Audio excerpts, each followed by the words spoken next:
All right, Shalom, Israel. Salaki. With the Israelite School of Universal Practical Knowledge started at the 1 West 125th Street, Harlem, New York, under command of General Yohana. And we're not affiliated with any other Israelite group nor any other Christian organization. So tonight's class is the Hebrew class, all right, the Lashawan Qadash class. The Lashawan Qadash class is a very important class to understand. All right, I want everybody to understand that it's a very, very important class to understand. All right, or to attend, not understand. It's like it to attend. This is a part of our culture. This is a part of our heritage. We need to learn the Hebrew language. All right, you cannot be an Israelite and you cannot be a Jew if you do not know how to speak the language of the Jews, of your own nation of people. All right, you want to make it seem like it's embarrassing for you to not know how to speak Hebrew. Like imagine you being Chinese. Make it seem it's embarrassing when you can if you are Chinese and cannot speak Chinese. All right. If you are Korean, it's embarrassing if you do not know how to speak Korean. Like make these things a bit embarrassing. Make it seem like it's a god awful shame. All right, that you should be. All right, that you do not know how to speak your language. All right. So anyone coming in the class, make sure you put your name, city, and state. All right. Shalom, shalom, troop. I see you. Trooper Kazaki, I see you. Shalom, shalom, Mark Watt. I see you as well. Shalom, shalom, young man Kenny. I see you as well. If you're also trying to come into class physically through the link that I sent out, just come on in. Make sure you're in all black. Be prepared to read. Be prepared to go over the alphabet and different words and things like that and to absolutely participate. And the reason why we're setting it up this way because it's very important for us to legitimately participate. You want to get actual practice in class. So you want to participate. You want to be able to ask questions. All right? Like take this class as serious as any scripture breakdown class. It's very important to learn the Hebrew. Very, very. All right. If you have intentions in becoming a priest, if you have any intentions in becoming an officer, you have to know the Hebrew language and you have to know it well. If you do not know Hebrew, then you have failed as a priest. You have failed as an officer if you do not know how to speak Hebrew. That's why every officer in the Israelite School Universal Practical Knowledge knows how to speak Hebrew. It's a requirement. You have to know how to speak Hebrew. You have to know how to speak your language, write your language, all right, and read your language. Very, very important.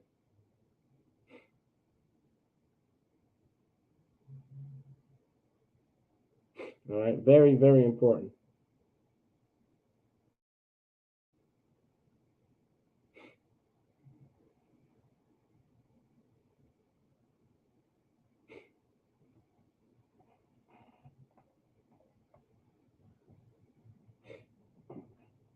All right, so now we're gonna get into it. All right.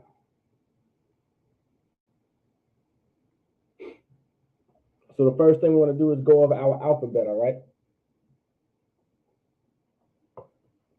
If you guys have any questions too, even if it's not about the Hebrew, if you have any questions as well, just make sure you put it into the live chat. All right. Even if it's a scripture breakdown, something about the Hebrew, whatever the case is, all questions are definitely encouraged. All right. So the first letter we have on the board is your I. This is your I in the Syrian, and this is your I in the ancient. All right. The reason why we write in the Syrian script because the majority of our records now, due to Assyrian captivity, most of our records are written in the Assyrian script. Then you have the ancient script. We back here, of course, we write in the ancient script. But no matter what, the our language sounds the same either way if it's written in the Assyrian or the ancient. All right, it's pronounced the very same way. No difference. Right, no difference in it.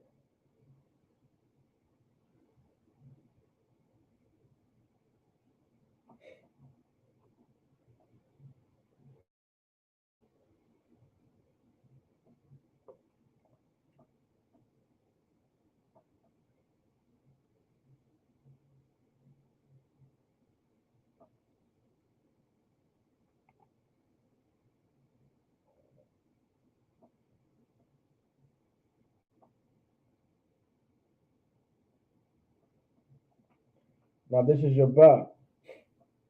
This is your ba in the Syrian, and this is your ba in the ancient. All right, you got your ba in the Syrian, and then you have your ba in the ancient. And now it says ba. All right, ba. Now sometimes it may sound like ba, but it's not pronounced ba, it's ba. All right, ba, ba, ba. All right. Don't try to put crazy emphasis on the I. It is an I sound, but don't put too much emphasis because that could actually be saying something. Okay, so it's ba and not ba. Ba, not ba.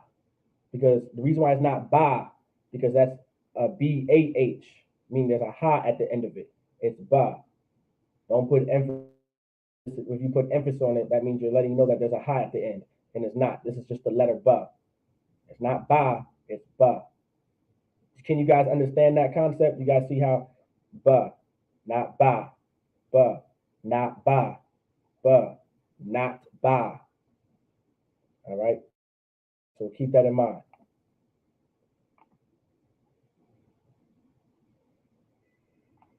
Next is your ga. Next is your ga. You got your ga in the Syrian, then you have your ga in the ancient.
This is your ga. This is your da in the Syrian. This is your da in the ancient. Right, this is your da in the Syrian, and you have your da in the ancient.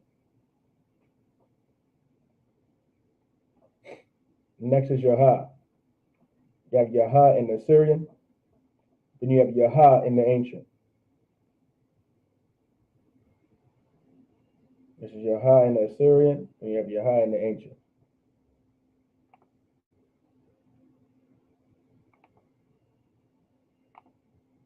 Next is your wa. This is your wa in the Syrian, and then this is your wa in the ancient.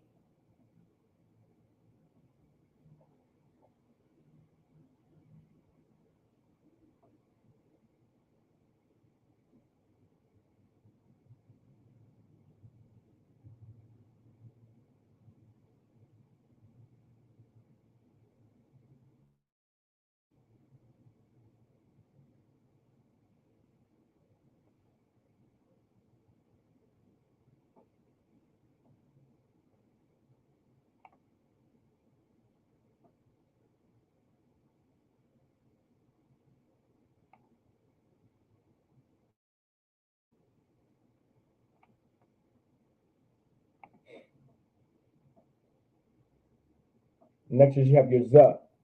You have your za in the Syrian, and you have your za in the ancient.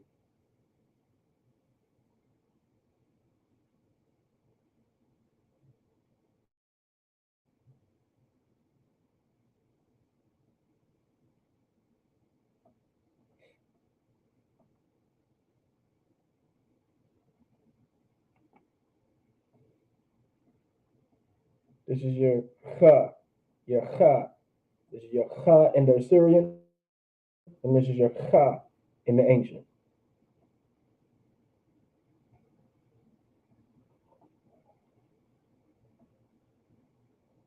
This is your kha in the Syrian and your kha in the ancient. Now remember, it's pronounced as kha.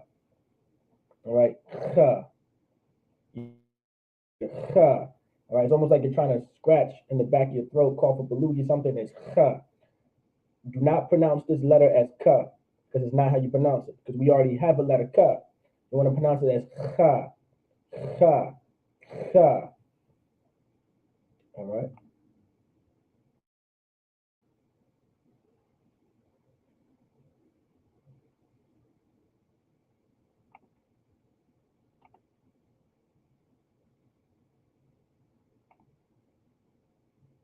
Next is your ta. All right, your ta. You have your ta in the Syrian. Then you have your ta in the ancient. So you have your ta in the Syrian. Then you have your ta in the ancient.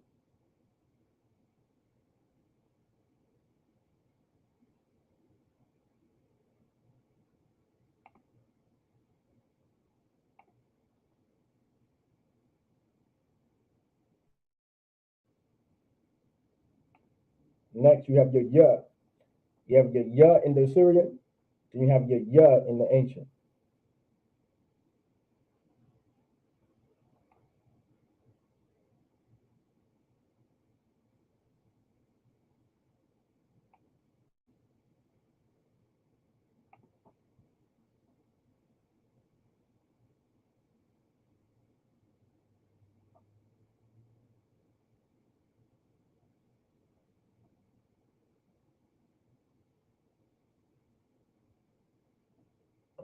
Next is your ka. You have your ka in the Syrian. Then you have your ka in the ancient.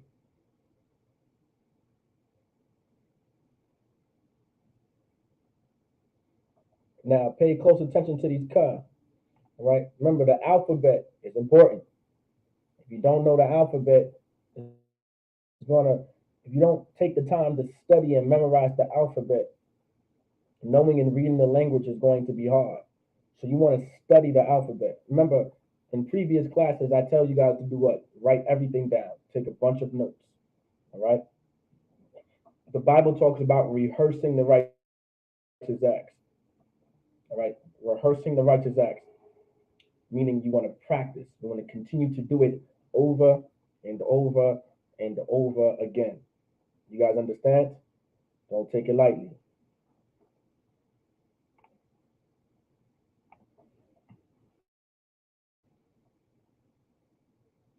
Next is you have your la. You have your la in the Syrian, then you have your la in the ancient.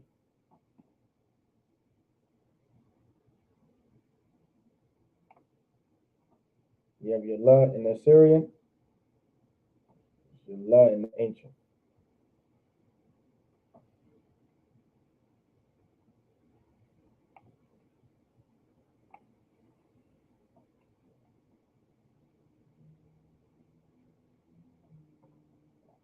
This is your ma. This is your ma in the Syrian, then your ma in the ancient. Now pay close attention to the one to the left. That's the ma that you'll see at the end of a word. All right. That type of ma is found at the end of a word. And that's any word, no matter what word it is. If it's coming at the back end of a word, that's how you, if it looks like that to the left, that's how you know the letter is ma. All right. That's how you know the letter is ma. Oh, Khan, don't sweat it. Do not sweat it, soldier. You definitely tawab. It's no sweat.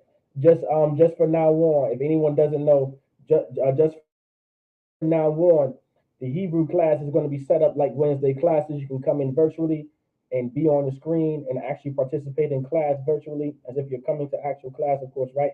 And then of course you would read the alphabet, say words, ask questions, etc., etc. Practice reading in the Hebrew. All right, we're going to do a lot of. I'm going to implement in reading and actually breaking down scriptures in the Hebrew. And the reason why I want to say that is because when the Sabbath service comes along, how the Sabbath service works is you read about you read 49 scriptures in total. All right, you read 49 scriptures. Now that's a lot of scriptures to read, right? And it has to be in the Hebrew. So, you want to learn how to read Hebrew. All right, there's no exception. All right, you have to learn how to read this Hebrew. All right, you got over 50 plus scriptures to read. All right, and you're gonna have to, you're gonna have to know how to read the Hebrew. Okay, so we're gonna practice on reading the Hebrew as well in class, and we're gonna pretty much whatever we're going to. We left off. We left off at Isaiah chapter 2 verse 14. So tonight the Sabbath. Oh yeah, Salakia. Anyone? The Sabbath service is going to be tonight. All right, I'm gonna do it tonight. All right, because it has to be done. All right, due to the slavery, such etc. So I'm gonna do the Sabbath service tonight. All right, and so I'm gonna make sure you guys attend if all possible. And what for now on, what's gonna happen is I'm gonna just go over the scriptures that we're going to read. All right, we're gonna go over the scriptures that I'm going to read in the Sabbath service, so you guys can get familiar with what I'm going to read. All right. Eventually, for the brothers that are coming in, like Young Man Kenny, all right, Trooper Kazakia, keep this in mind. Young man Nate, keep this in mind. Young Man Calvin, keep this in mind. All right. All the young men coming in, Young Man Darnell, keep this in mind. Lord willing, when that time comes, you're going to have to read in the Sabbath service. And when it's for your time to read in the Sabbath service, you're going to have a set of scriptures that you're going to have to read. Now, it would be best for you to memorize your, because you're going to have to memorize. I'm gonna have you memorize what you're going to read, so the service can go smoothly. All right, and of course you guys are going to eventually learn, Lord willing, how the Sabbath service works, how long it's supposed to take, and what are all the protocols. Eventually, you're going to learn this. All right, you guys are going to learn this. You will learn this. You're going to learn it, and and I'm gonna walk you through the steps. All right. Now, of course, eventually, you guys are going to get well enough in the Hebrew where you may not have to. It doesn't matter what 7 verses I give you to read. You can read them. You get my point? Eventually, you will get like that. But this is how we're going to get you guys like that, because learning the Hebrew is important. All right. You cannot not know how to read Hebrew. You're going to have to learn it. All right. That's pretty much in a nutshell. Everybody get it? You're going to have to know how to read Hebrew. Next is your na. You have your na in the Syrian, and you have your na in the ancient.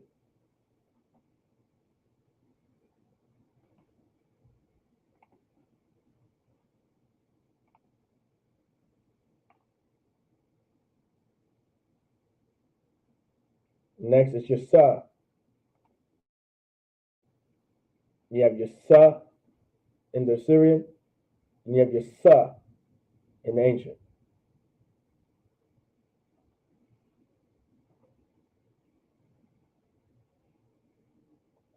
Shalom says Yahweh Shema Latah Bashem Yahweh Shah. Most High Christ. Next is your I. You have your I in the Syrian, and you have your I in the ancient. Your I in the Syrian, and your I in the ancient.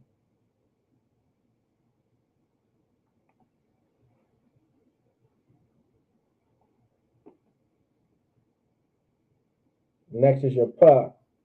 You have your pa in the Syrian, and you have your pa in the ancient.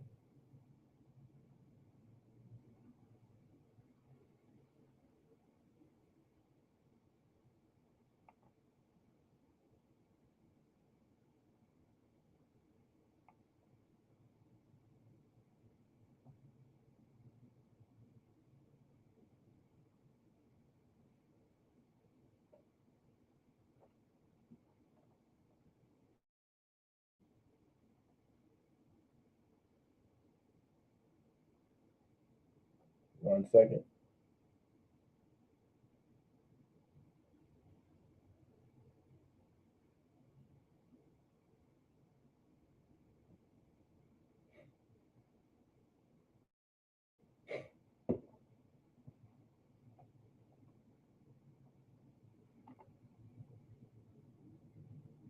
This is your tazah.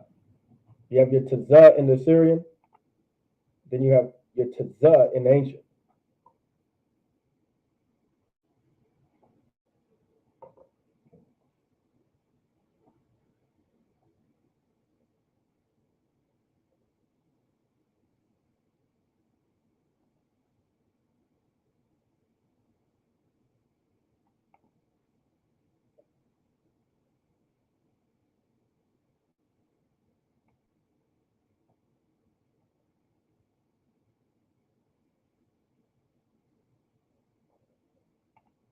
This is your kwa.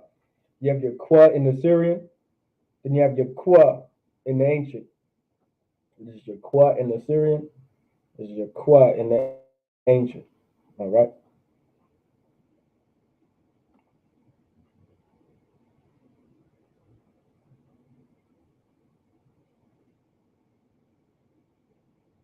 And then this is your ra.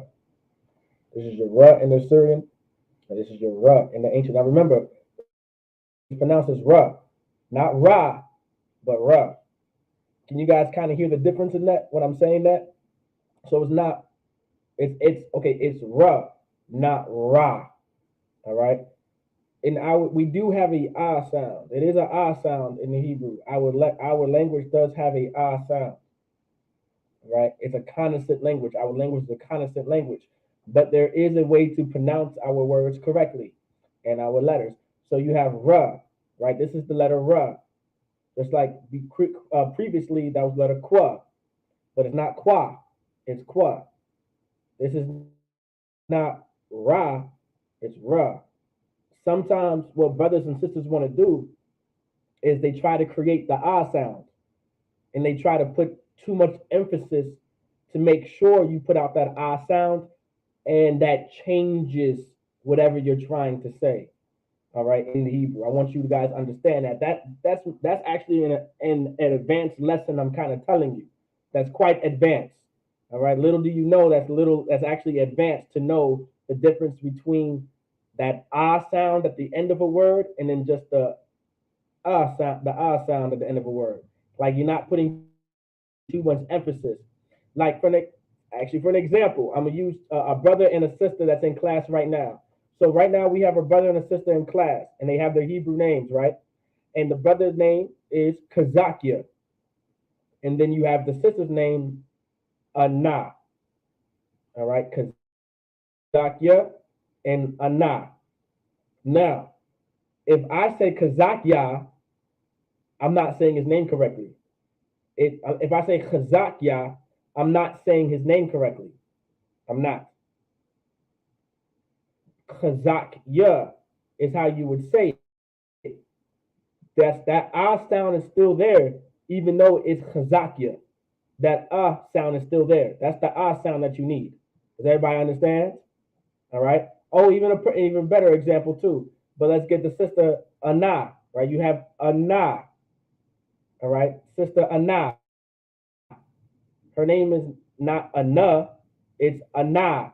You see that ha? She has a ha at the end of her name. So you have to emphasize the ah sound. Anna. If the ha wasn't there, then it says Anna. She would be sister Anna. But that's not how you pronounce it. It's Anna. Okay. Perfect example. I see Trooper Mataza'a Korah. So now, and also Yahweh Shimon Shabakata. So now you have Trooper Mataza'a Korah, right? His name is not Korah. It's Korah. Korah. Mataza'a Korah. Mataza'a Korah. Not Korah. Korah. Now, here's the rule of thumb. I just wanted to teach you that. All right. In some cases, in certain words, it's not a big deal if you emphasize it or not. Okay, if you emphasize it, it's not too much of a big deal. Meaning, because of how the word is spelled and sometimes how it's said, that ah sound will come out automatically, regardless if there's a ha at the end or not. It happens. Like for an example, Mataza Akara's name is an exception. So Mataza Akara, it's no matter what how it's pronounced, I'm still saying it right, Kara, but it sounds like there's a ah at the end of it, right? That I'm saying it sounds like I'm saying a ha at the end of it, correct? Like I'm emphasizing it when I'm speaking it. When I say Kazakia, all right, or Chuba Kazakia, you can for sure now tell that I'm not putting a ha at the end, right? Then you have Sister Anna. For sure, you know I'm putting a ha at the end. Let me know, Khan or La'a, if you understand what I'm saying. And I'm gonna go on to the just let me know if you guys get what I'm saying here. And I'm gonna continue on the alphabet.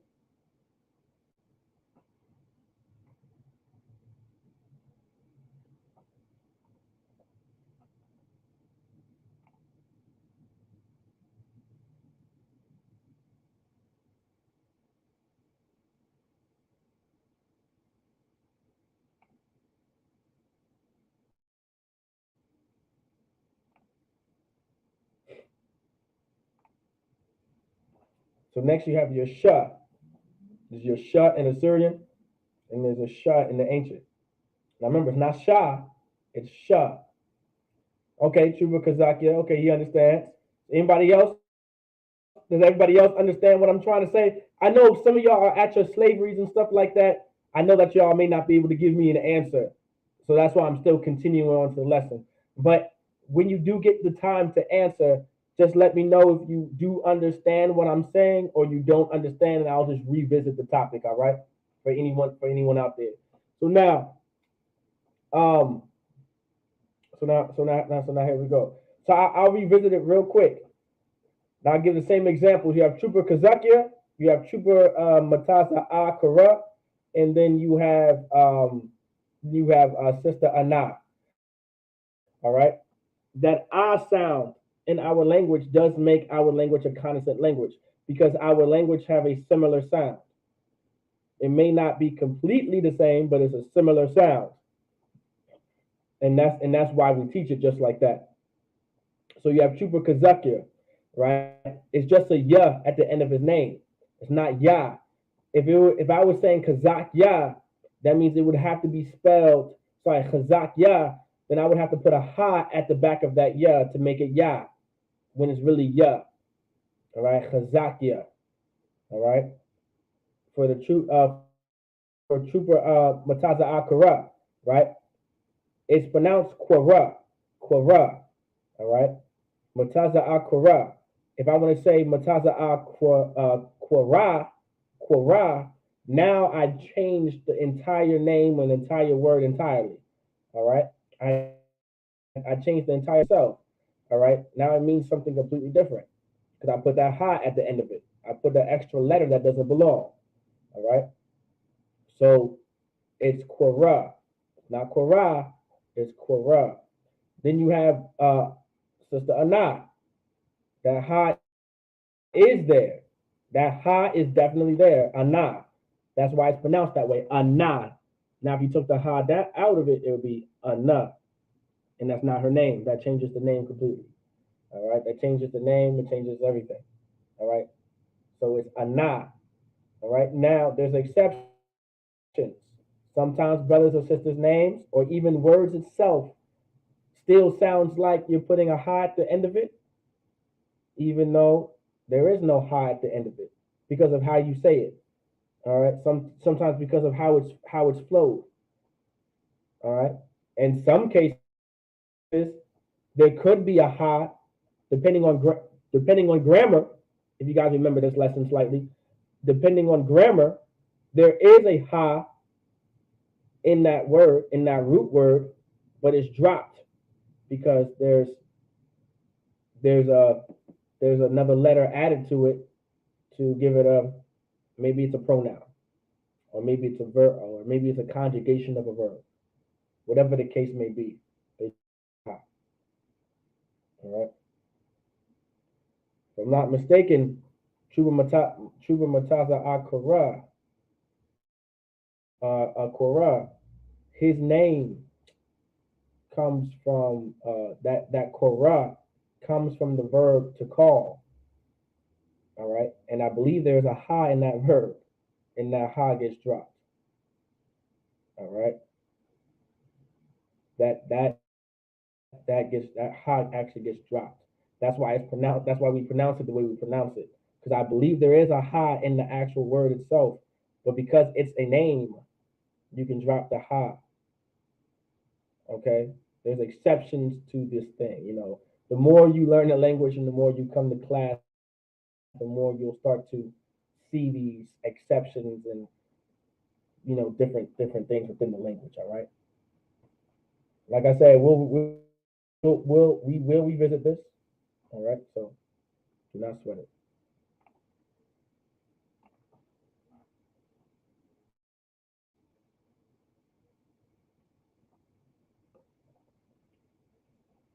Next is you have your tha. You have your tha in the Syrian, then you have your tha in the ancient.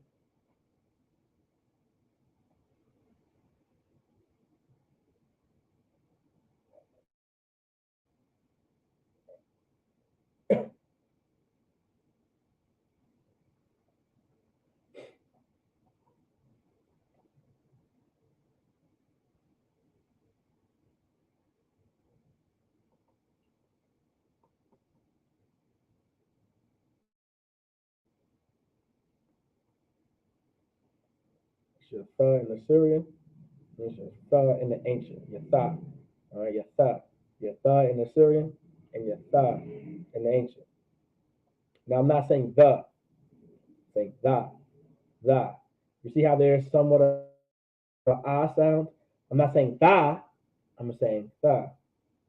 You guys can hear the difference when I say that, right? Let me know down the line. You guys can hear that difference. I just want to make sure you guys can hear the difference because you want to start to, let me see.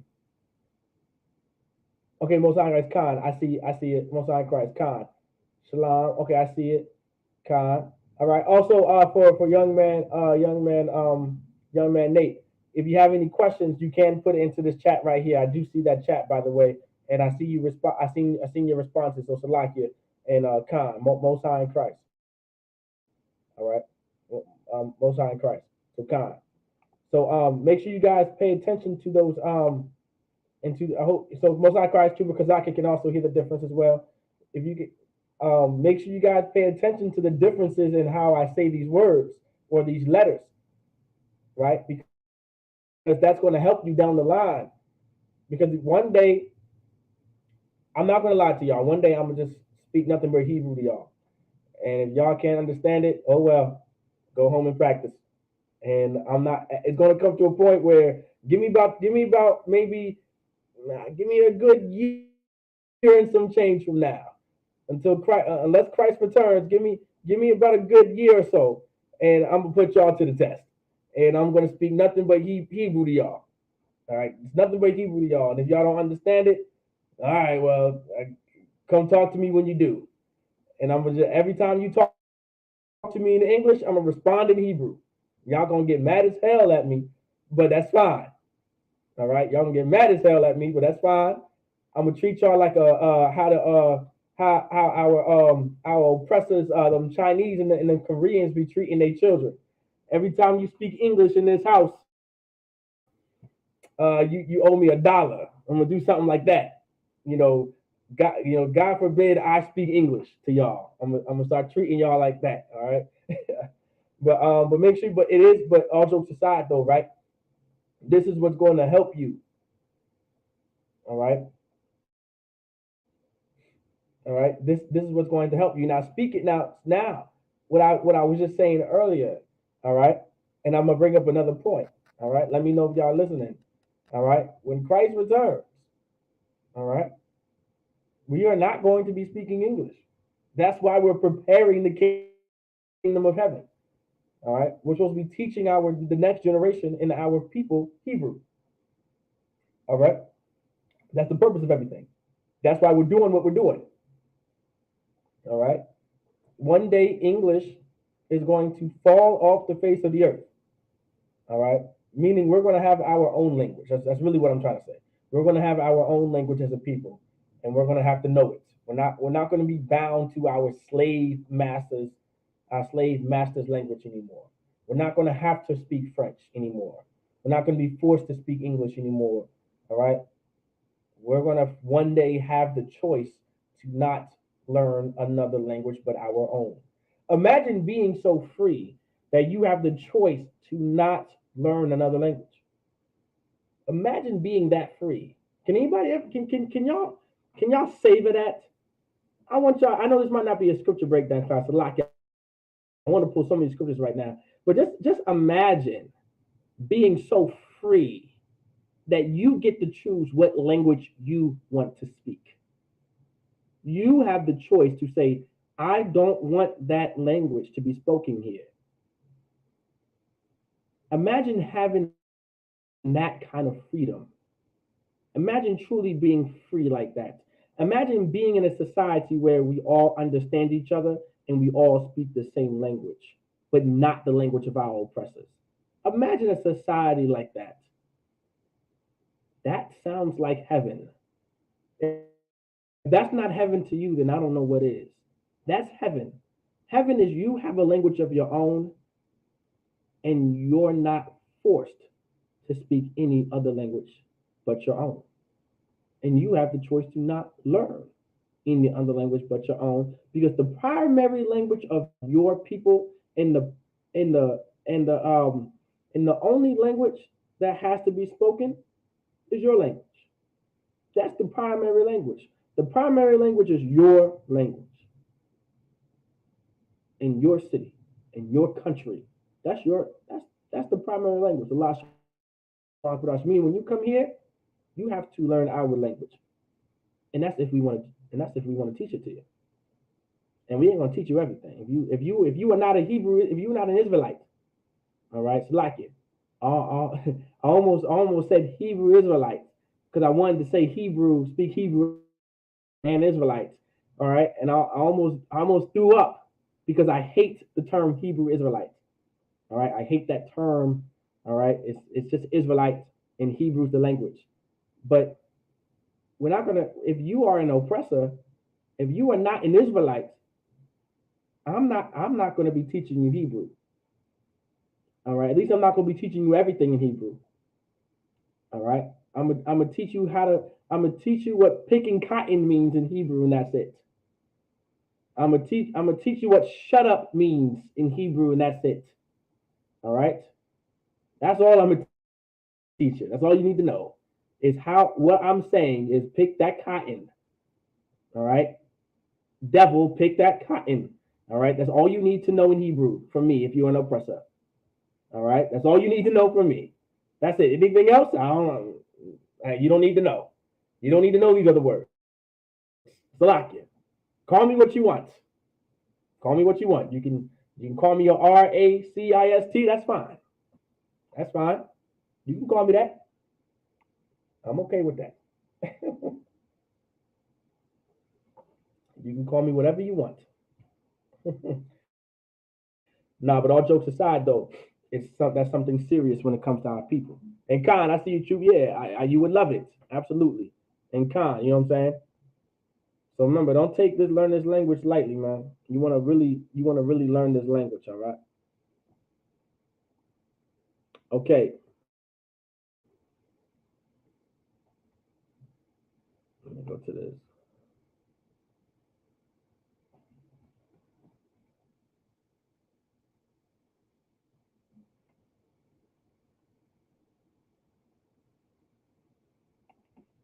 All right. Let's go over a little bit of the basics and the fundamentals of things. All right. So now, things to remember. I think next week we're gonna go over numbers. We're gonna go over numbers. How to say certain numbers in Hebrew. Right. Well, not certain numbers. I'm gonna make a slide for you guys for numbers. Okay. So and I legitimately mean numbers, not the book numbers, but legitimately numbers. Like your Achad, Shanya, Shalash, Arabai, Chamash, Shasha, Shabai, all right?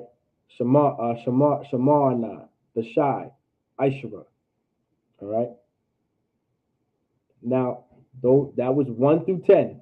Achad, Shanya, Shalash. Well, let me use my fingers, all right? You got Achad, Shanya, Shalash, Arabai, Chamash, Shasha, meaning 6. Shasha, I'll go like this. Shasha, Shabai, Shemorna, Dashai, Aishara for 10. Now I can use one hand, but the reason why I was doing like this right here, because that means you're going to a new set of numbers after 5. If you guys didn't know that, all right? So Achad, Shanya, Shalash, Arabai, Chamash, Shasha, Shabai, Shemorna, Dashai, Aishara. All right, that's 1 through 10. Of course, y'all don't have to remember that today, but we will be going over it sometime, either next week or the week after. All right. So now you got your Hebrew prefixes. All right, these are your Hebrew prefixes. Pay very close attention now, because these are like your basic. These are your basic. This is a part of your grammar. All right, this is a part of your grammar. Grammar is something important when it comes to learning Hebrew. All right, grammar is everything. All right, grammar is absolutely everything. Now hold on 1 second. Let me get this.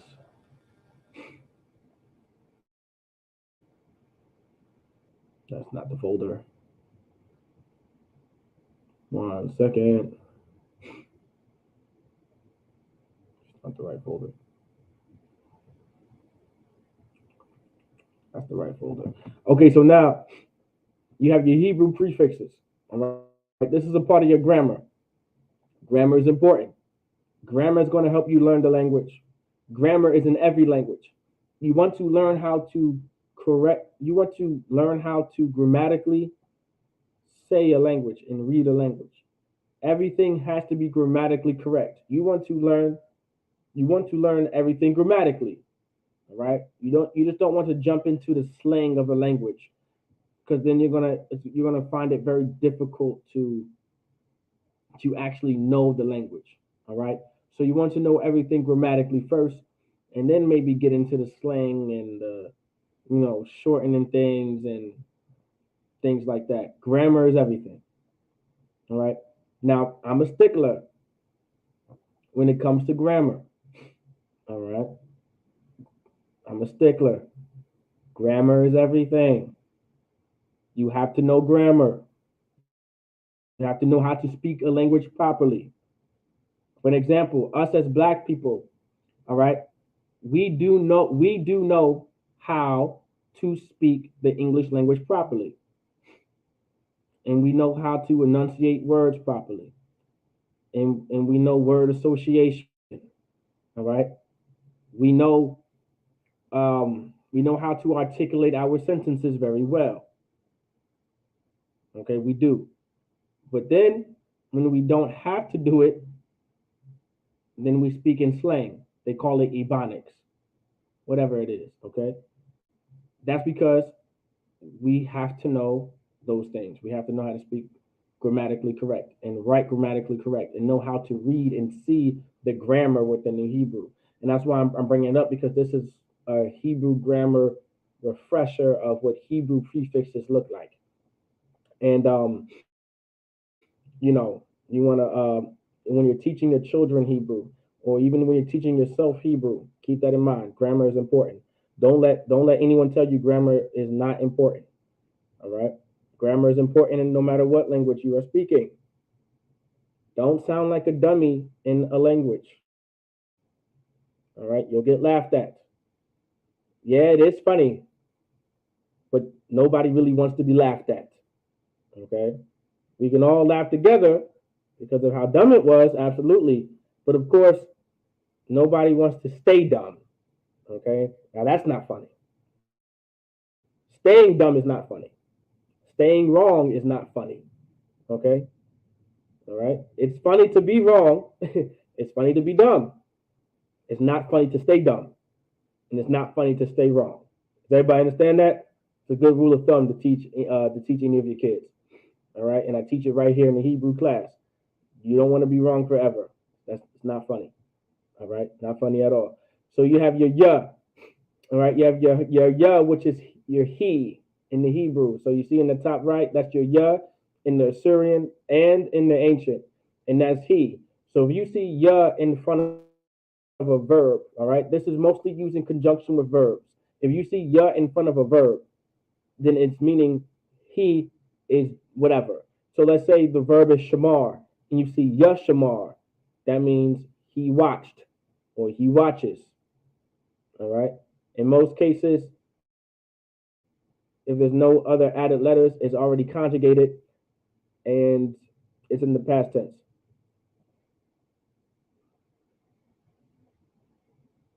Then you have your ha.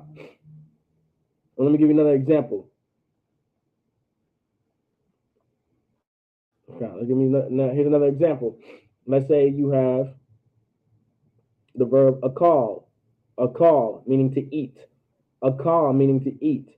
If you see ya akal, all right, ya akal, that means he ate. All right, it could mean he eats too. All right, but he ate. Now it's still roughly in the past tense. Now, how could he eats be in the past tense? Let's see how many of y'all know how eat, or actually, how is eating? How can the word? Okay, let's say in English, I'm saying eating. The word eating, eating, eating. Can anybody give me a good answer how can that actually be in the past tense? Let's see. Let's see how eating, eats, and ate can all still be in the past tense. Does anybody know how? Because sometimes this is what confuses a lot of brothers when reading the Hebrew in the Bible. Speaking the Hebrew is nothing. All right, that's going to be an easy concept. But reading the Hebrew sometimes can be quite difficult, maybe even biblically. All right, because that's the main record biblically, because we don't understand grammar, or sometimes I don't want to give it away. Sometimes we don't understand literature at times. So how can eats, eating, and ate still be in the past tense? Can anybody give me a good answer? I'm gonna wait. But next you have your ha. You have your ha, which is the in front of a word. Most likely it's going to be a noun in this case. Then you have your ba, which means in. So let's say it says ba. So let's get a noun called bayat. Bayat meaning house. If you put a ba in front of that bayat meaning in house. Ba bayat in house. Well, that's used in conjunction with ha. If you put ha in front of the word bayat meaning house, ha bayat meaning the house. So let's say if you put a ba and a ha and a bayat in that order, it would be saying in the house. Does everybody understand that? So ha bayat is the house. Ba bayat is in house. Ba ha bayat is in the house. So I'll say that one more time. This is how it's used in conjunction with a noun. Stump. Oh, you're stumped on that. Oh, no sweat, no sweat. That's fine. I want to be able to teach y'all if y'all don't know. All right, or something that you may not realize. All right, it's something that y'all probably do know, and I could be asking the question incorrectly. You know, sometimes I may end up doing that. So salaki in advance. All right, but if you guys truly don't know, I'm gonna teach y'all. It's something that you guys already know, but you never really thought of. It's just something we just normally do, and we know it. So, for an example, if I say, okay, so let's say a Kazakia, if I'm let's say I'm talking to Trooper Mataza Akara, right? Let's say I'm talking to Trooper Mataza A. I'm like, hey, Mataza A, Trooper Kazakia was eating. Now, is that even though eating, that ing is present tense, is eating present tense or is it past tense? Can anybody tell me? The sentence itself, is the sentence itself, I should say this, Salakia, that was a question asked incorrectly. And don't answer that first question. Salakia. All right? I knew better. Is that sentence in the present tense or in the past tense?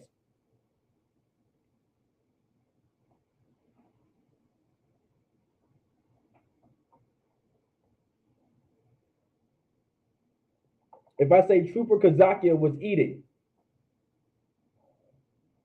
is that sentence in the past tense or the present tense?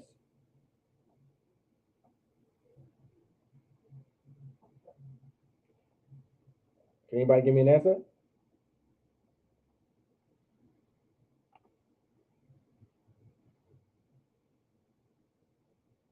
That's correct. Past because of the verb was.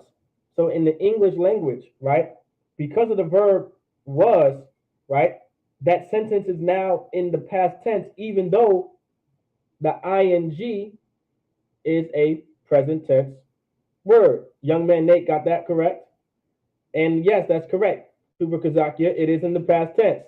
Now, young man Nate gave a good detailed answer. Past is in the past tense because of the verb was. So now, why did I bring that up? Because in Hebrew, you're going to see something that's written in the present tense, but it's in the past. Does everybody understand? Or sometimes you'll come across a sentence or a verse that's written in the present tense, but it's talking about the future. So it's in the. Does everybody understand where I'm coming from? You're going to run into this. Reading Hebrew, when you're reading the scriptures in Hebrew, you're going to run into these instances. You're going to see something written. So like you're going to see something written in the future tense, I should say, but it's technically is being said presently. So let's say Moses is speaking presently, right? He's speaking in the present. So certain nouns and pronouns are in the present tense, and some verbs are in the present tense.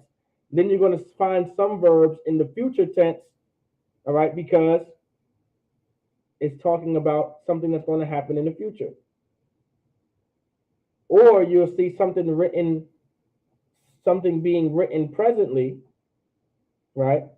But it's being spoken as if it's in the past. Let me know if everybody gets what I'm saying. These same phenomenons happen, all right, when reading in the Hebrew. All right, and we want to be able to pay very close attention to those things. All right. Khan, Most High in Christ. Khan. So you guys want to pay very close attention to that. All right? Very close attention to that. Very. All right, in the Hebrew. All right? So what we learn, so that's why I say we want to learn grammar. Grammar is important. That's why I'm saying what I'm saying. And oh yes, and Salakia Akwaf Anah, she had it correct too. It's in the past tense.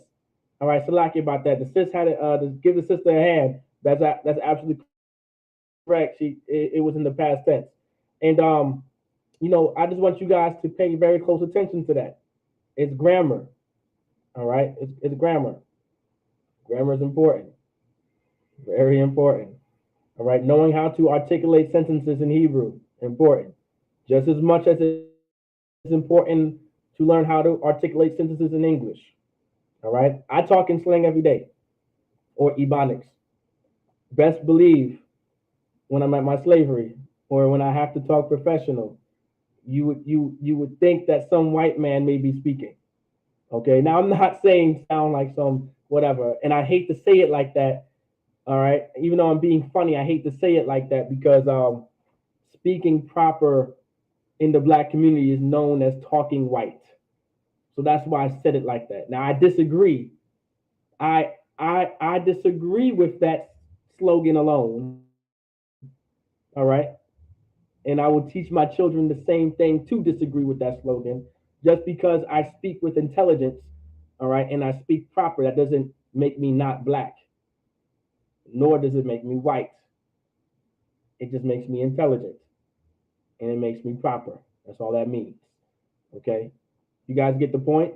So there's nothing wrong. Don't feel ashamed and don't feel ashamed or don't feel like it's not cool to know grammar. It's cool to learn grammar. I don't want to sound like some school teacher, but Salakia. It's cool to learn grammar. And I'm saying this purposely in Hebrew because a lot of brothers and sisters try to take the short route into learning certain things in Hebrew, and that's not really the way you want to go. Now, now of course, at first when you're learning Hebrew, that is a method because learning root words, all right? Learning root words is something important. All right, the root word of something is very important because then once you understand the root word or root verb, I'll say in that case, then you'll know how to conjugate it. All right. I said it's cool. Of course, young man, Con, right? It is cool. Con, absolutely. So just definitely keep that in mind. All right. I want y'all to keep that in mind. Next is you have your wa. Your wa is and. All right. Your wa is and. All right. So when you put wa in front of a word, all right, that wa is and. So if I say, let me see. So I'm gonna say the same thing. So if I put wa in front of bayah, I'm saying and house. Now, of course, that doesn't make any sense. All right, that doesn't make any sense at all. But I'm just giving you an example. So if you put a wa in front of bayah, and bayah means house, wa bayah meaning and house. Now, if I put wa in front of the ha, that's and the. If I put wa ha bayah in that sequence and the house, I can even do wa ba ha bayah and in the house. All right, you guys get that? This is how you speak the Hebrew. All right, this is how things are going to come along. All right. Next is you have your la. You have your la meaning two or four. All right, you have your la meaning two or four. So let's say this is four. Okay, first let's say you put the la in front of the bayah. That's saying two house. All right, two house. Now, of course, we don't. I mean, technically, you could do that. This is a perfect example of what it means to speak proper in Hebrew. I'm gonna give it to you right here. All right. If you were like trying to say something quick, let's say you know the Hebrew language very well. All right. Instead of putting la ha bayat, meaning to the house, right? I quickly say la bayat, right? That would be slang, like to house, right? Of course, we don't talk like that, right? That's more so slang. That's slang, right? Instead of saying la bayat, I'm saying la bayat. You guys get my point? La bayat. I'm just saying to house. Like if I say, if you ask me where we going, I can easily say la habayat, and that's grammatically correct and it's proper. If I say la bayat, it may not be proper, but it is somewhat grammatically correct because at least you put the la in front of the bayat. All right. You guys get the point? Now, if I just say bayat by itself, that's not that's not proper, nor is that grammatically correct. If you ask me a question, where are we going? And I say just bayat, that isn't, what am I, a robot? You get my point? What am I like, oh, where are we going? House. That, anybody would look at you weird, right? You can say habayat, the house. That's proper and grammatically correct. Everybody understand? Now you have your ka, meaning like or. Now remember, la. Okay, let's go back to la. La also means for. So it can either mean like, oh, what is that for? For the house. All right. La habayat, for the house. All right. I could say la bayat. It's not proper, but it's grammatically correct. All right. I'm saying for house. But you want to that would be, what I'm saying, it's allowed. It's allowed. There's nothing wrong with speaking like that. Speaking like that. Speaking like that. There's nothing wrong. I'll say that one more time. Speaking like that is nothing wrong. I'll just say it one more time for good measures. Speaking like that, there's nothing wrong with it. But when writing, you cannot write Hebrew like that, because we want to know what we're reading, and we're going to be trying to translate and interpret this into a language that we understand. Of course, we all speak English very well, so if you write it, that's correct. The word was, that's what made it in the past tense. Khan, Most High in Christ. So now when you because of course, the language that we all know now is English very well, but in Hebrew is almost like a second language to us. It's like it's our second language. So of course, when you're reading it, you're trying to translate it into a language that you kind of understand. Eventually, you'll be able to hear these words, and it'll just be second nature without you even trying to translate it into a language to you understand, right? And so by doing that, you want to, when you're writing something to somebody, you want to write out Hebrew grammatically correct, so someone can be able to translate it properly. And why do I say this? Because a good way to practice Hebrew is by texting each other in Hebrew. So let's say you got a brother, all right? There's a brother, he knows how to speak Hebrew. You know how to speak Hebrew. Text him in Hebrew. Text him. Text him in Hebrew. That's easy enough, right? But when you text him, make sure you're texting is like the modern day writing. Make sure you're writing or texting grammatically correct, and you're putting everything in its proper format so when they try to translate it, they'll be able to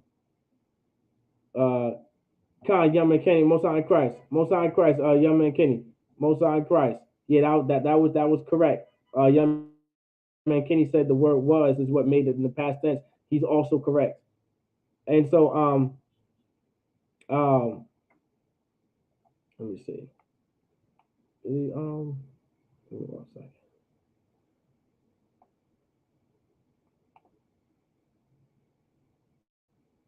Give me 1 second.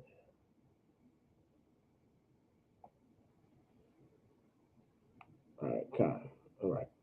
Check that. Most High in Christ. And so now, so when you're texting, all right, make sure everything is grammatically correct and proper, so you guys can learn from each other.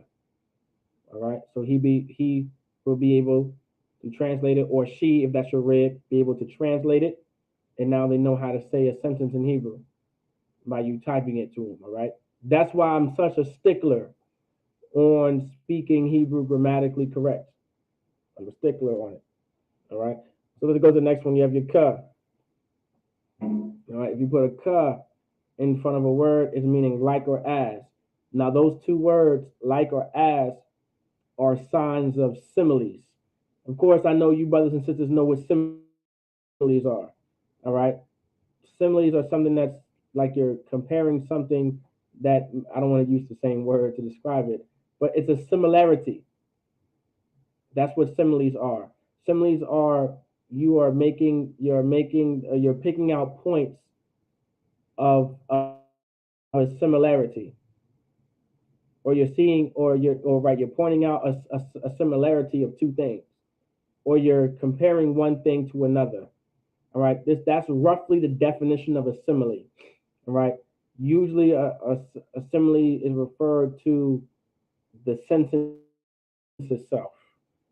Of course, right? A simile is referring to the sentence itself, and to identify a simile is by the words like or as. That's how you know the sentence is a simile or not, because you have your like or your as. Basic information that we all know, right? For teaching purposes, I'm just throwing it out there. All right. So now, if you put your ka, let's say,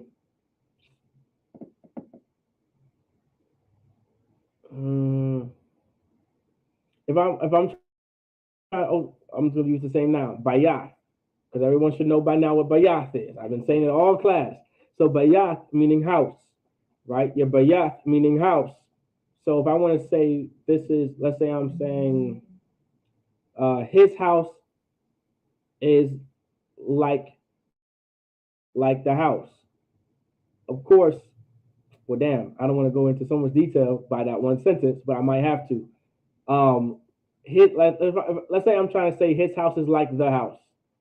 Now, of course, we know the house in the sentence is a what? If anybody been paying attention to the classes I've been teaching, if I say in this sentence, his house is like the house, what is the house in the sentence? If anybody gets what I'm saying, that is a direct object. All right, that's a direct object. Okay, that is a direct object. But now, of course, since there's no verbs being used in this sentence, we don't have to worry about being used. Okay, that's only when it's used for verbs to identify what the verb is doing to what direct object. All right, but that's a lesson within its own. So the house is a direct object, right? So his house, all right, is like the house. Now we don't have a word for is in Hebrew. It's implied. But if I want to say like the house, right, if I want to say his house is like the house, all right, I would say ka ha bayat. So ka ha bayat is saying like the house. All right. Of course, the sentence would be bayatwa ka ha bayat. That's how you would say that in the Hebrew. Bayatwa ka ha bayat. Bayatwa ka ha bayat. Bayatwa ka ha bayat. Now you seen when I said bayatwa, right? I didn't say bayatwa because that's changing what I'm saying. It's bayatwa. That wa at the back of the bayat means his. And that's a Hebrew suffix because it's coming at the end of the noun or the end of the word. That's a suffix. Bayatwa. And of course, that's a possessive pronoun. All simultaneously, I'm saying the same thing. Okay? So bayatwa is how you say his house.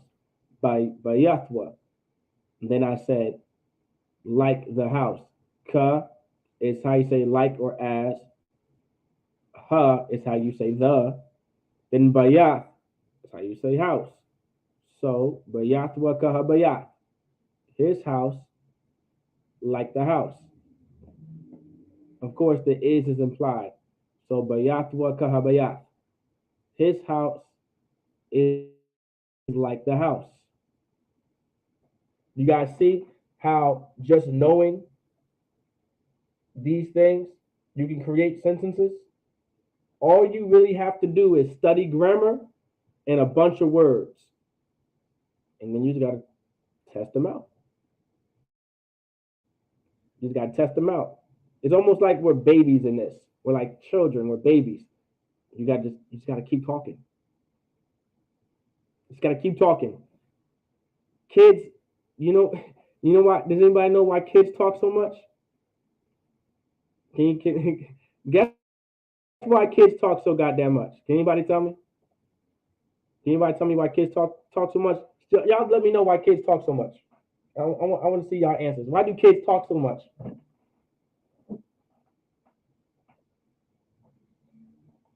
Why do y'all think kids talk so much?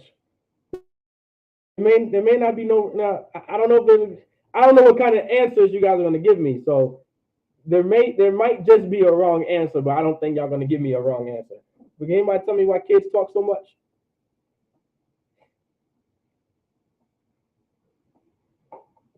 Y'all let me know why kids talk so goddamn much. Y'all let me know.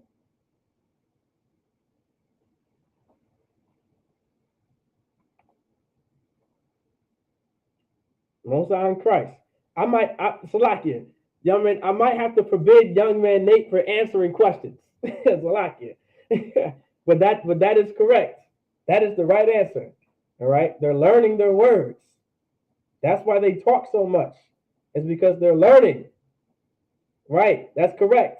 They're learning. Chubu Kazaki, that's correct. They're learning. They are learning.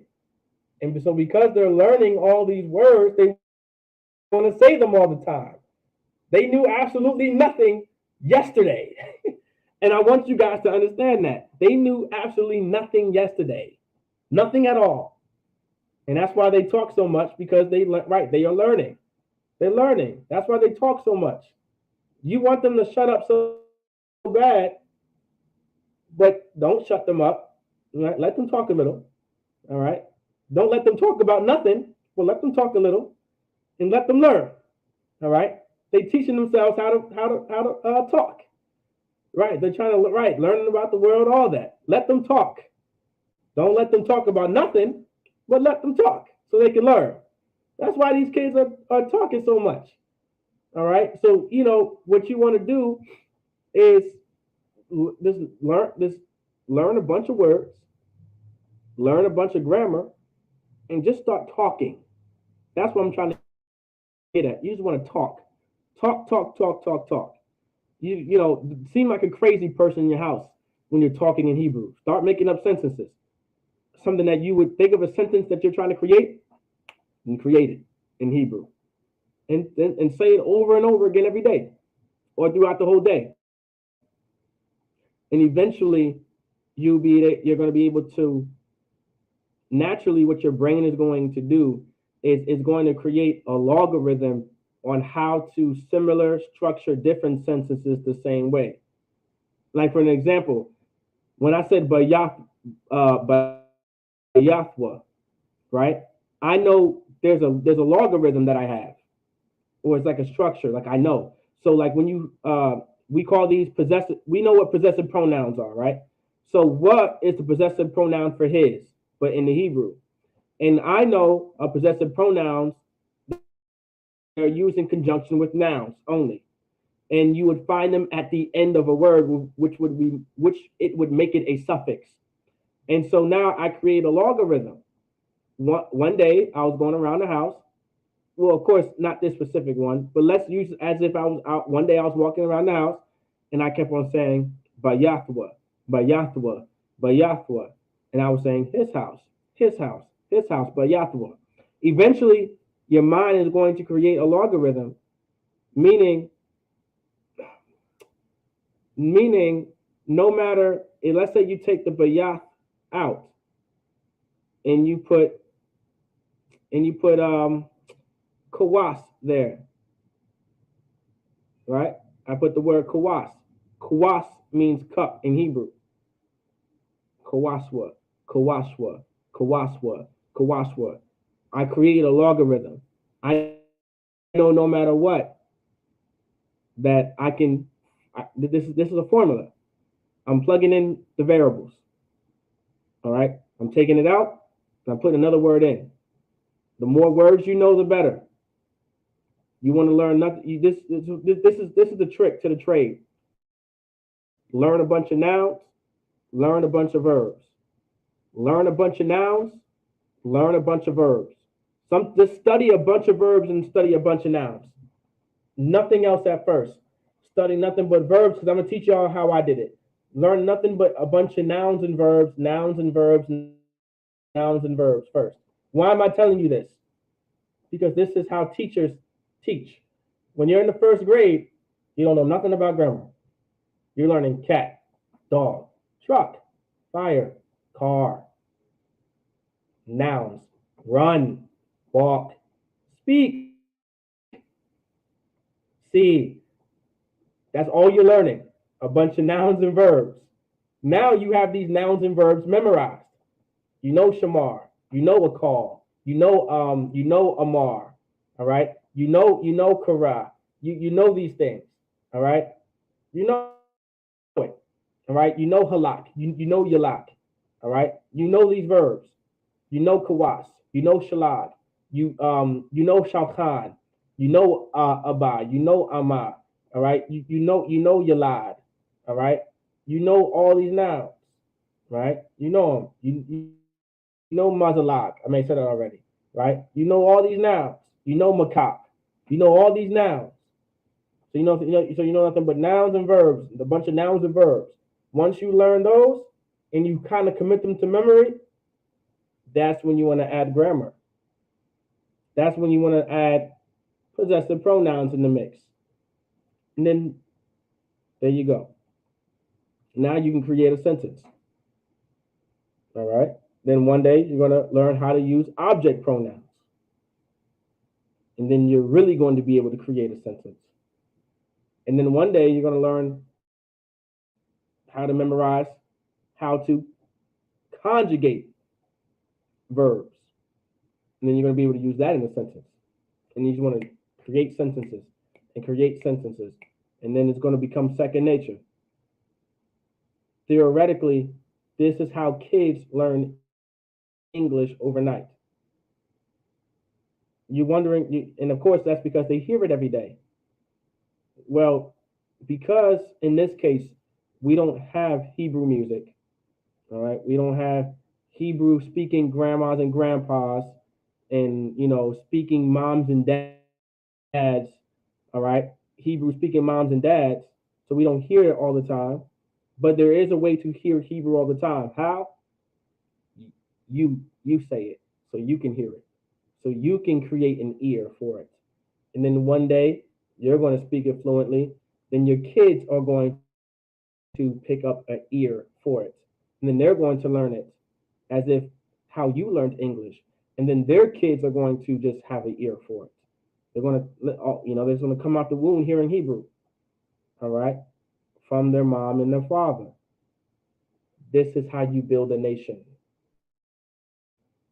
This is how you build a nation of people. You guys get the point? That's the kingdom of heaven. All right? You guys understand? Don't take learning Hebrew lightly. All right? Don't take it lightly. So now you have your shawl. Let's go next. You have your shawl, meaning who, which, cause, or sake. So you would mostly use this like let me see.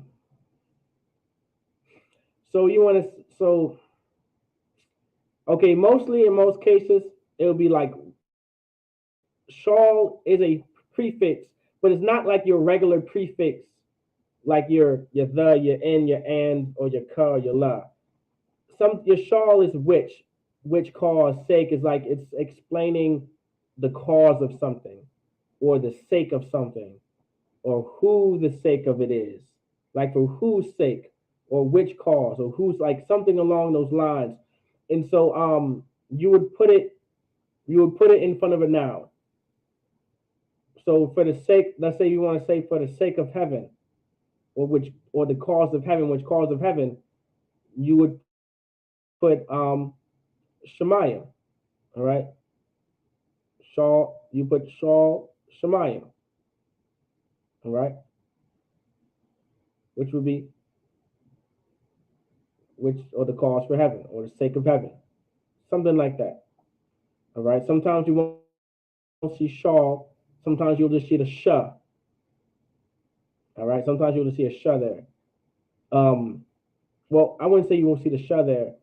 That Shah in the word Shemayim comes from Shaw, meaning which, who causes sake, because it's a prefix.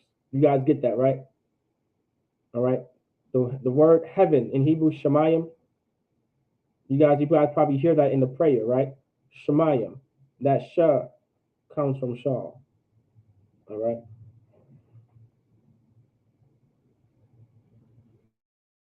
Because in the Hebrew, it's which art in heaven. Hallowed be thy name. Thy kingdom come, thy will be done on earth as it is in heaven. Give us this day our daily bread.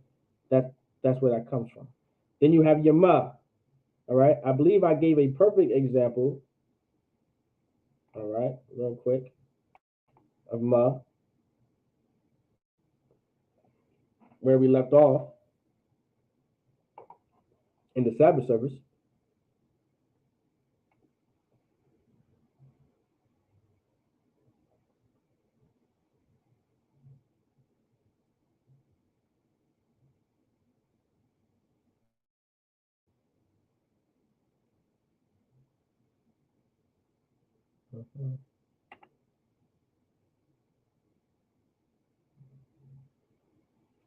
I believe it was in chapter 1.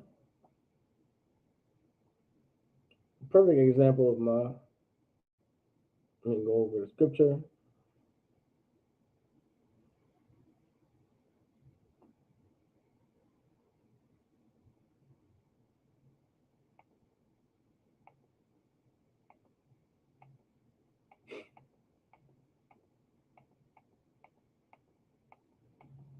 Well, actually, let me just type it in.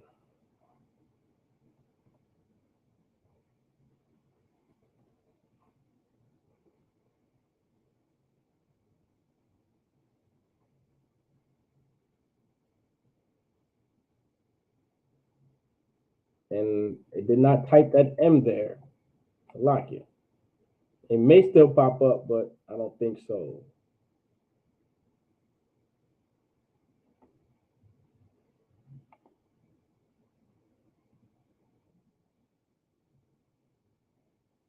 Let's see. I can go back.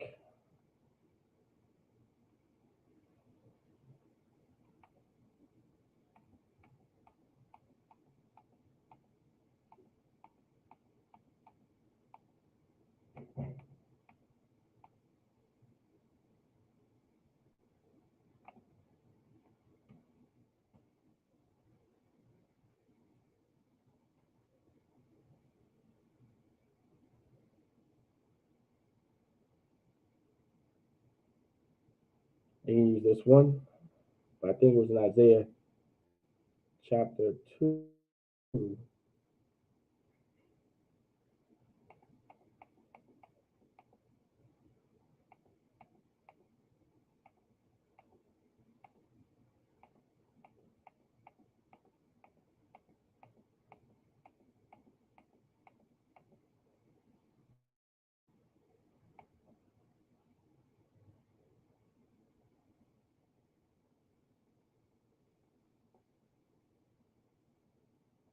It's like it. Bear with me 1 second.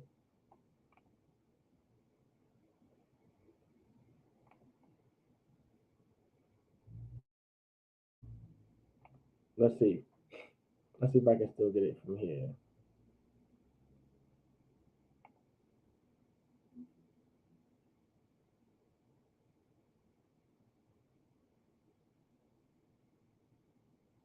Of course, I knew it wouldn't be right there. Okay, no problem. I'm gonna do it some of the hard way.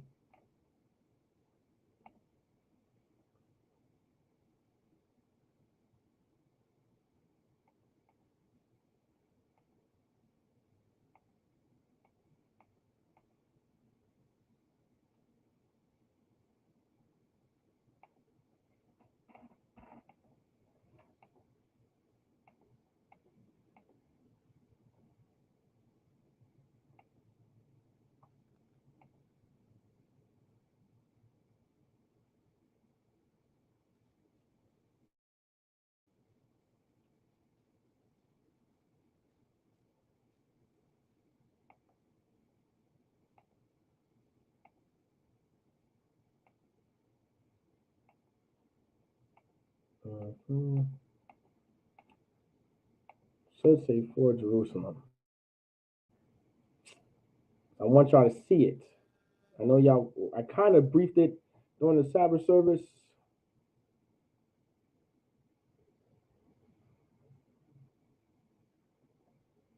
It's definitely in Isaiah.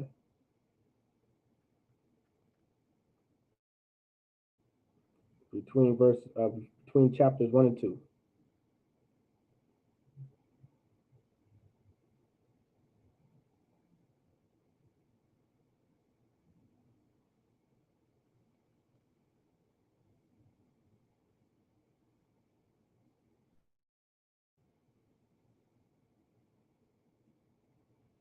I think that's why. Not for Jerusalem. I kept saying for Jerusalem.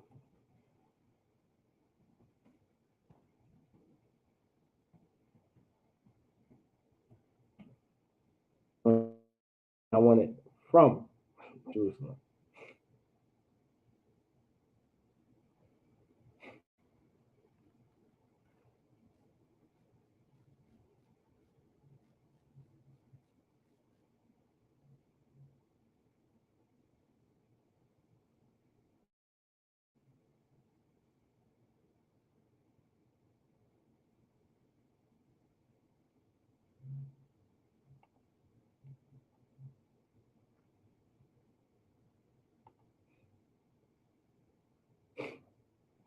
Now here's a good example. There should be.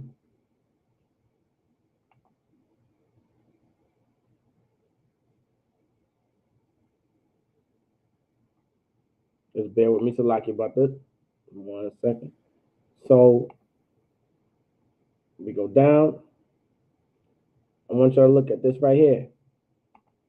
So you see this right here?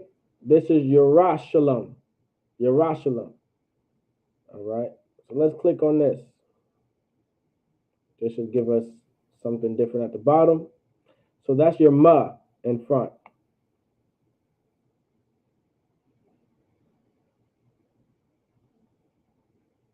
This is a Hebrew preposition. All right. This is a Hebrew preposition. Now, just to let you know, a ma in front of a noun is letting you know it means from. Ma means from.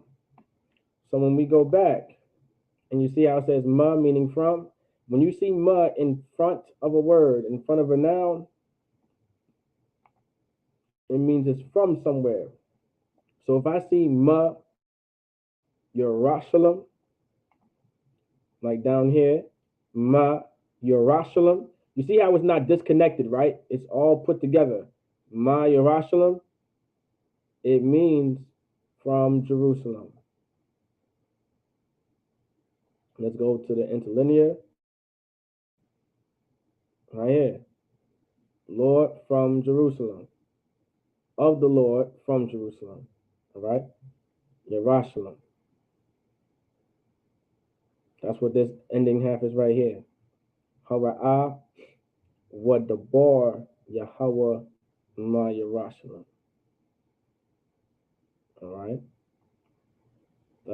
Wara wadabar Yahweh ma Yerushalayim.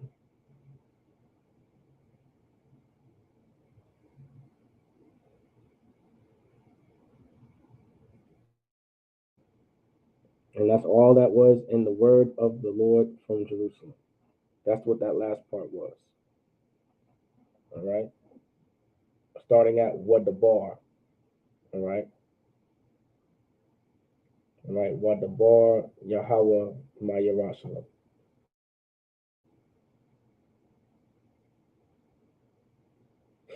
What the bar Yahweh ma Yerushalayim is how you say in the word of the Lord from Jerusalem. All right. So that's a good example on how to use Hebrew pronouns. I mean Hebrew prefixes, things that come in front of a verb or a noun.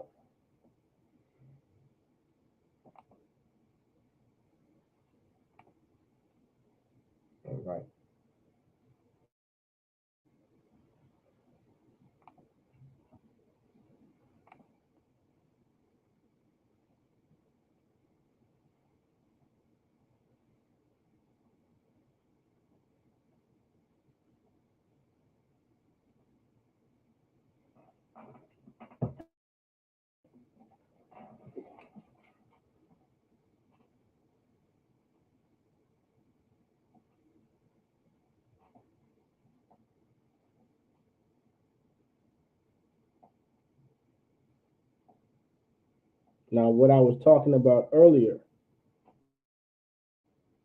all right, briefly, is when it comes to creating sentences. This is what I was talking about.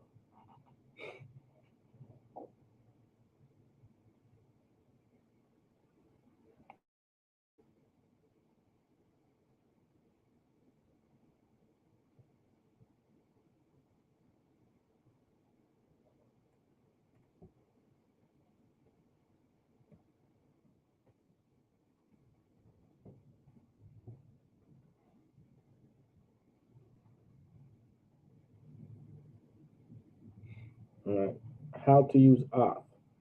So now you guys seen this plenty of times before. You have your off. You've seen off plenty of times. And I mean, you've seen off plenty of times. Let me give you an example. All right, a perfect example. Quick navigation. Let's go to Genesis. Let's go to chapter 1, verse 1.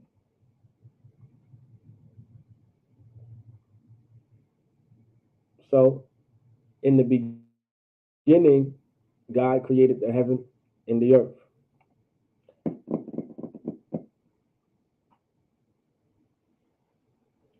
Here you go. You have Bara'asha, meaning in the beginning. Bara'ah, meaning created. Alahayim, referring to the Most High. All right? But the angels of the Lord. All right?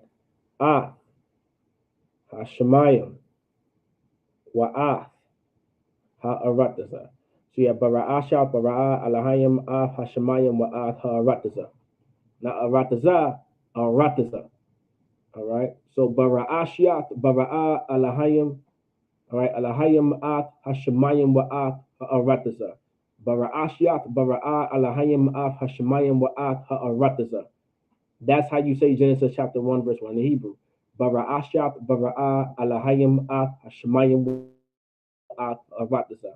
Now, let's say if we took these offs out of the sentence, it would just say Bara'ashiat, Bara'a, Alahayim, Hashemayim, wa Arataza. That's all it would say. But this is grammatically incorrect in the Hebrew. All right? Because here's the thing. Because Ha'arataza, that ha, here you go, here's the prefixes. You see ha, meaning the, then Arataza, meaning earth. If you put the in front of any noun, it becomes a direct object. So when we go back to how to use op is used in conjunction with direct objects. Examples of direct objects are personal pronouns and the. Meaning if you put a the in front of a noun, that now becomes a direct object. All right. Op will always be before the direct object no matter what. So keep these rules in mind real quick. So now you have wa'ath. All right. You have ha'arataza. Because that ha is in front of the arataza, that is now a direct object, meaning ath has to be used. Why does ath have to be used in this case? Because we need to know, all right, what the verb is doing what to what. If there's a verb in the sentence, okay, this is the verb, bara, meaning to create. See how it says created? All right, bara is how you say create. All right. Now, of course, bara is written. It's just written plainly as it's okay. It's written at its base state, but it's still in the past tense. All right. It's still being conjugated in the past tense. All right.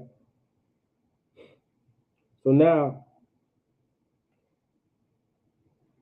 1 second. So you have bara'ah, meaning to create. We need to know what is being created. We need to know what relationship does this verb have to what's being done in the sentence? All right. We need to know what exactly is being created. All right. And what's doing what. This is where the direct objects come in. We know because of we know that these are not just any kind of things. This is the earth and the heaven. This is not any kind of heaven. This is not any kind of earth. This is the earth. This is the heaven. So has to be used in conjunction to let you know that this is the earth and the heaven, and what's being created is the earth and the heaven. All right. So you have bara'asha, bara'a, alahayim, hashemayim, wa'at, rataza. So now you have to put the in front of what's ever being done. You cannot put the behind the word that is being used in conjunction with. So it can't be hashemayim it has to be hashemayim. It can't be ha'arataza wa'at. It has to be wa'at ha'arataza. All right. Now this sentence means God created the heaven. In the beginning, God created the heaven and the earth. All right. This sentence still means in the beginning, God created the heaven and the earth. That's what it translates to. Bara'asya, bara'a alahayim af hashemayim wa af harataza. Now, let's say, this is the glory. This is the glory and the beauty and the beauty of using no matter how this is being structured. So how it's written right here is bara'asha bara'a alahayim af hashmayim wa atarataza. Now let's say I wanted to change it around. Let's say I don't want to write it as bara'asha bara'a alahayim af hashmayim wa atarataza. Maybe I don't want to write it like that. I can turn it around, and it'll still mean in the beginning God created heaven and earth. And this is how I would do it. Let's say if I say At Hashemayim wa At Ha'arataza Bara'ashaf Bara'a Alahayim.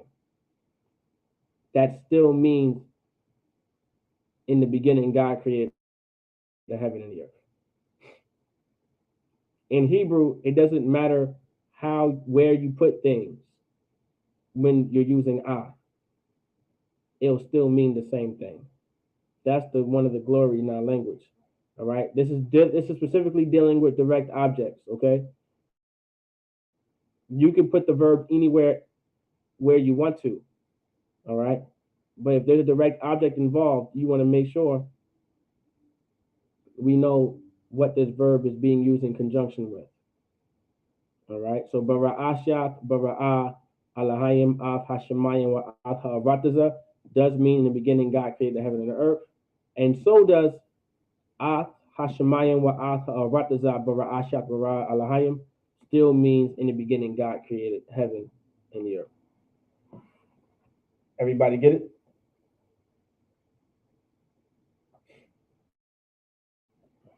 All right. Let me know if you guys let me know. Do you guys understand?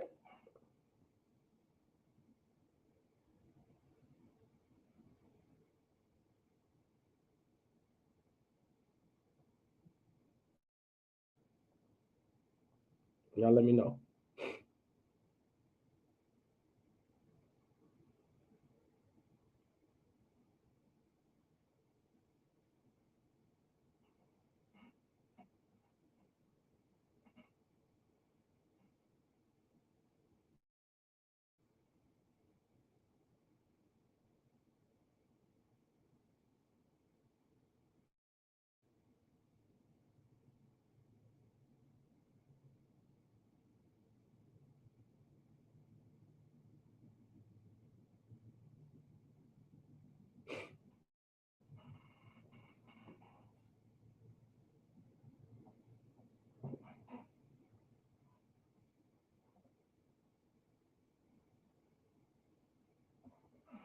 Okay. But Khan, with that Israel, I say shalom. Yahweh Ba'ashim Yahushua Brakathum to the brothers. All right. And shalom. Yahweh Shamar Alathan Ba'ashim Yahushua to the sisters. With that, shalom.